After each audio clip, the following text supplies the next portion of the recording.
What techniques did communist propaganda use?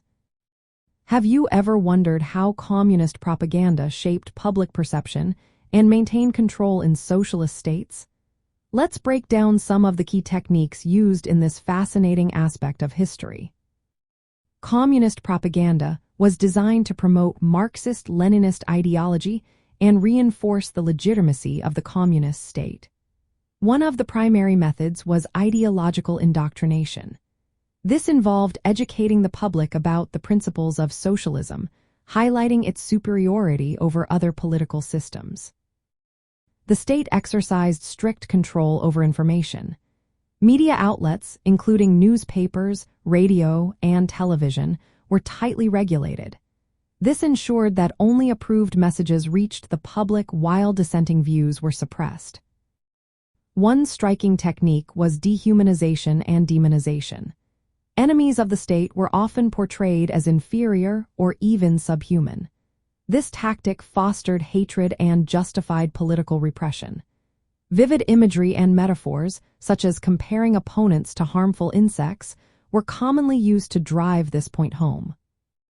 Historical revisionism was another key technique.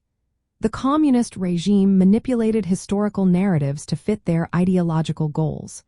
Textbooks, monuments, and public celebrations were altered to glorify the revolution and its leaders, creating a narrative that aligned with their vision.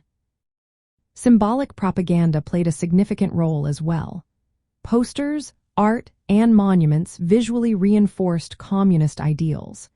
These symbols often depicted powerful leaders and celebrated the achievements of the socialist society, creating a sense of pride among the populace. Communist propaganda also made bold economic and social claims. It frequently exaggerated the successes of the state, portraying the Soviet Union as a model of prosperity and equality. This was aimed at instilling confidence in the socialist system. Cultural and educational programs were essential in spreading communist ideology.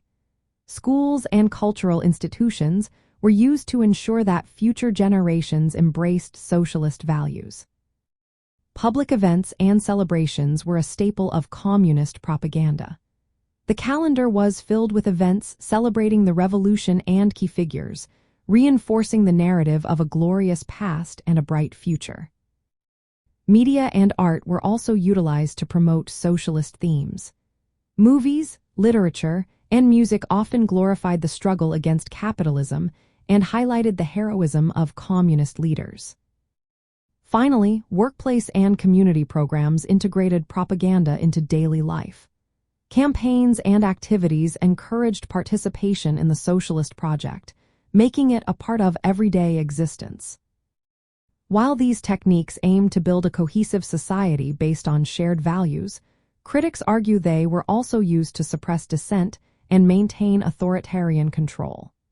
The use of propaganda in communist states reveals the tension between ideological unity and individual freedom.